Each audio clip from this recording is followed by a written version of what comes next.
여러분들이 사업을 한다고 했을 때 실력보다 더 중요한 건 저는 마케팅이라고 봐요. 손님을 만나야 뭐 말이라도 한번 해보고 문의가 와야 뭘 팔아보기라도 할 거 아니에요. 내가 아무리 좋은 실력을 갖고 있다고 하더라도 소비자가 알지 못하고 찾아와 주지 못한다면 일 잘하는 게 뭐가 중요하겠어요. 그리고 정말 팩트를 말씀드리자면 중고차 딜러라고 해서 중고차를 잘 아는 게 아닙니다. 어떤 사람은 차에 관심이 정말 많아서 내가 차를 좋아한다는 이유로 이 직업을 선택한 사람도 있겠지만, 또 어떤 사람은 돈을 많이 벌 수 있다길래 한 대 팔면 몇백만원 남는다길래 들어와가지고 말을 너무 잘해가지고 차를 잘 몰라도 지속적으로 잘 판매하는 사람들도 있는 거거든요. 제 주위에도 이런 사람들이 되게 많아요. 차를 정말 잘 알지만 손님이 없는 경우와 차는 진짜 아무것도 모르는데 손님이 정말 많은 사람. 제가 전자제품을 굉장히 좋아하잖아요. 그래서 제가 전자제품 샵에 가가지고 어떤 물건을 물어보는데 제가 이렇게 물어봤어요. 요거는 몇 년도에 출시된 제품입니까? 라고 물어보니까 모르겠다는 거예요. 알아보고 말씀드릴게요가 아니라 모르겠대요. 그래서 제가 검색해가지고 제가 확인하고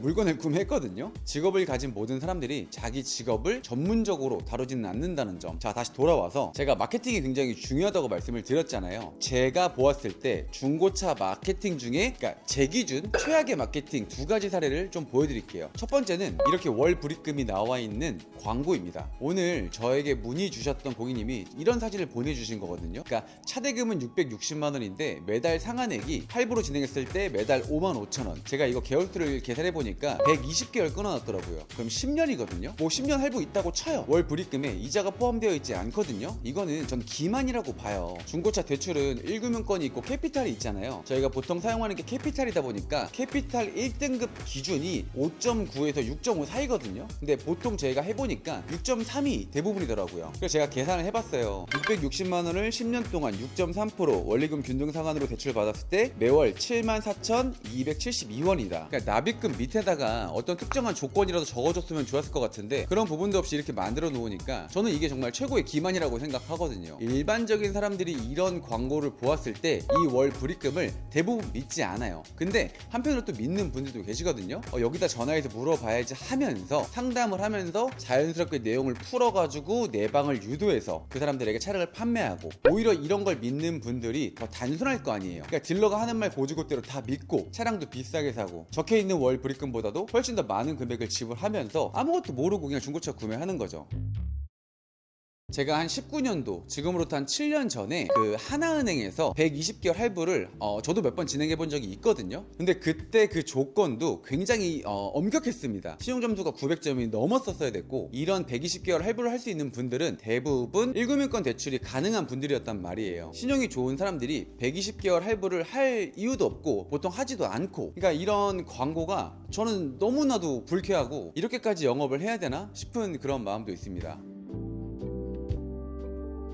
두 번째로 제가 정말 극혐하는 광고가 저신용자한테 할부 승인 무조건 낼 수 있다고 하는 그런 광고들. 옛날에 페이스북에 그런 거 많았죠. 뭐 군미필, 저신용자, 회생 파산하는 분들도 중고차 전액 할부로 구매할 수 있습니다. 그런 분들 차량 판매해가지고 앞에서 악수하면서 사진 찍고, 보통 딜러들이 그거를 영정사진이라고 칭했어요. 차량 가격으로도 한참 장난칠 때 할부도 장난쳐가지고 차량 판매해서 큰 수익 얻고, 그러니까 이런 것들이 진짜 정상적인 인성을 가진 사람이라면 이렇게 영업할 수 있겠냐라고 저는 생각을 해요. 그렇게 판매하라고 해도 저는 못할 것 같아요. 저신용자들은 차가 진짜 필요한 순간에 할부가 나오면 금리가 높아도 대부분 산단 말이에요. 먹고 살기도 힘든 상황에서 돈을 벌고자 직업을 구했는데 차량이 꼭 필요하다는 그런 전제가 깔리니까 내가 조금 높은 금리로 부담스럽게 차량을 구매하더라도 열심히 돈 벌어가지고 빚 갚아야지 생각하시는 분들이잖아요. 근데 그런 분들에게 할부 막 3번 4번 태워가지고 마지막 멘트는 여기서 한 번만 더 조회하시면 차량을 구매할 수 없습니다 라는 멘트를 고정적으로 하고, 손님을 내방시켜가지고 이것저것 차 보여주면서 어떤 건 할부 나온다 안 나온다,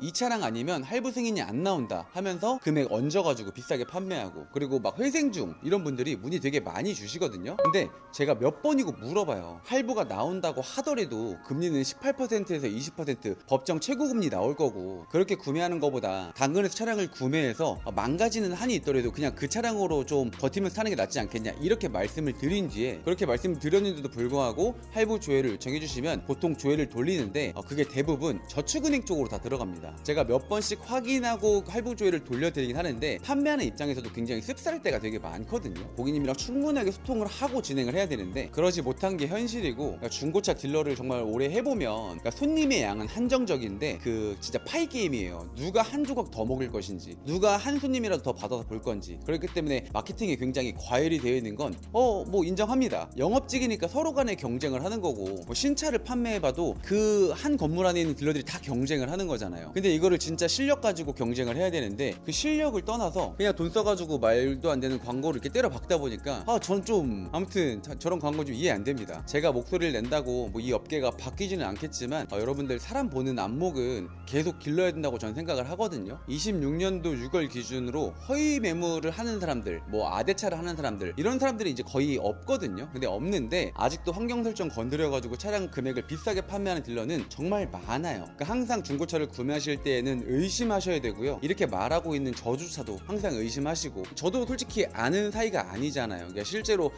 제 본 모습이라는 게 있을 수도 있는 거고, 저도 사기꾼일 수도 있는 건데 항상 의심하시고, 돈 여유 있으면 새 차 구매하시는 것도 하나의 방법이고. 근데 내가 중고차를 그럼에도 불구하고 구매를 하겠다 싶으신 거면 업체 여러 개 다녀보시고 많이 비교해보시고 그런 식으로 차량을 구매하시는 게 저는 합리적인 소비라고 생각하고 사기를 피해갈 수 있는 방법이라고 생각을 하는데, 자 마지막으로 아까 전에 저희 쪽으로 강원도 원주에서 산타페 TM을 탁송거래 의뢰주신 고객님이 계시거든요. 저랑 연락하셨던 분은 이 내용을 아실 거예요. 그러니까 아버님이 혼자 오셔가지고 차량을 보고 아드님이 이제 저한테 따로 연락을 주신 거예요. 근데 저희 전산에 1,500만원짜리 산타페 TM이었는데 아버님이 그 TM을 보고 있는 그 가격이 1,600인가 막 그랬던 거예요. 그러니까 금액을 누가 장난질을 쳤겠죠. 정말 눈 뜨고 코 베이듯 사기가 만연할 수 있는 그런 종목이다 보니까 조심하십시오. 저희 매너모드 오시는 손님들 이렇게 보면은 내가 이분은 작정하고 10,000원 50,000원 뭐 그냥 더 받아내려고 하면 그냥 아무 생각도 없이 주시겠다 싶은 그렇게 순진한 분들도 굉장히 많거든요. 그러니까 내가 이걸 사기치고 안 치고는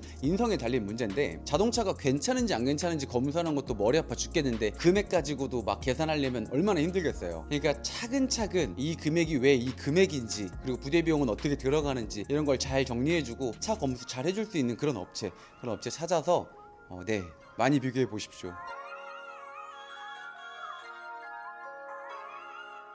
매너모드에서 중고차를 구매해보신 분들이라면 저희가 차량을 어떻게 판매하는지 잘 알고 계실 거라고 생각합니다. 차량을 여러 대 보고 저희가 정말 판매해도 괜찮은 차량만 골라서 판매를 하거든요. 그리고 판매하는 과정도 시운전과 정비세 점검을 하지 않으면 절대 판매하지 않습니다. 눈이 많이 오든 비가 많이 오든 시운전 리프트를 진행하지 못한다면 아예 팔지 말자, 꺾이지 않는 제 의지가 있기 때문에 저와 함께하고 있는 검수 실장님들도 시운전과 정비세 점검을 진행하지 않는다면 아예 판매하지 않고 있어요. 신차급을 판매할 때 매한가지입니다. 근데 이런 식으로 점검을 하고 중고차를 판매한다고 하더라도 문제가 발생할 수 있거든요. 근데 그 문제가 한 달 뒤에 나타날지 2달 뒤에 나타날지 1년 뒤에 나타날지는 모르겠지만, 저희가 보통 한 달 안쪽으로 발생되는 문제들은 어느 정도 저희가 책임 소재가 있다고 생각하기 때문에 전액을 지원할 때도 있고 반만 지원할 때도 있고 일정 금액을 그냥 도의적인 차원에서 지원해드릴 때가 있는데, 저희가 뭐 도와드리든 아니면 저희가 다 책임을 지든 어떻게든 도와는 드리는데, 근데 사후 AS를 하는데도 어느 정도 기준이 있거든요. 그러니까 예를 들면 제가 최근에 어떤 일이 있었냐면 차에 문제가 생겼다는 거예요. 이야기를 들어보니 제가 들어도 좀 이해될 법한 그런 문제였는데, 제가 고객님에게 어떤 말씀을 드렸냐면, 그럼 정비소에 가서 수리를 하시고 그 수리한 사진과 정비 내역서를 보내주시면 제가 금액을 지불한다고 말씀을 드렸더니 그 뒤로는 연락이 없으셨습니다. 차량을 구매하신 고객님께서 저희 지역 근처에 계신다고 하면 차량을 가지고 오시면 저희가 문제의 원인을 파악해서 어떻게 하면 좋을지 해결 방안을 제시해 드리는데, 지역이 멀다고 하면 보통 근처 카센터에 가가지고 정비를 보는 게 서로가 좀 더 편하잖아요. 그래서 좀 지역이 먼 고객님들한테는 항상 말씀을 드리거든요. 근처 카센터 가셔서 문제 확인하시고 저희 쪽으로 견적서를 보내주신 다음에 저희가 어떻게 해결하면 좋을지 방안을 말씀드리고, 최종적으로 수리비 지원은 정비 내역서와 정비한 사진을 보내주셔야 금액을 보내드리고 있습니다. 이렇게 말씀을 드리는데, 실제로 연락을 더 이상 주지 않는 분도 계십니다. 저희가 중고차를 판매하다 보니까 완벽한 차량을 판매하는 게 아니거든요. 그래서 문제 있는 부분들은 대부분 다 계약서 계약서에 기재를 하고 판매를 해요. 그러니까 소비자도 오케이 하고 저희도 이 정도면 나가서 크게 문제될 만한 요소는 아닌 것 같다 싶은 차량만 판매를 하기 때문에 소비자와 저희가 진짜 충분한 소통을 한 뒤에 출고가 된다고 생각을 하거든요. 뒤에 발생하는 문제들은 사실 굉장히 도의적인 차원이라고 저는 생각을 하는데, 어지간한 건 그러니까 서로 얼굴 붉히지 않도록 저희가 조금 손해 보더라도 어느 정도 항상 지원을 해드리려고 저는 충분히 마음을 먹고 있고, 저는 사후처리를 하기 위한 통장을 별도로 만들어놨을 정도로 나중에 도와드릴 때 정말 시원하게 도와드려야지 라는 마음을 항상 먹고 있단 말이에요. 근데 저희가 차량을 수리를 해드리는 건 좋은데 진짜 문제가 있어야 되고 그 문제를 실제로 고쳐야 저희가 돈이 나가는 거지, 문제가 발생되었는데 내가 좀 더 타다가 더 심해지면 교체할 테니 돈을 지원해달라,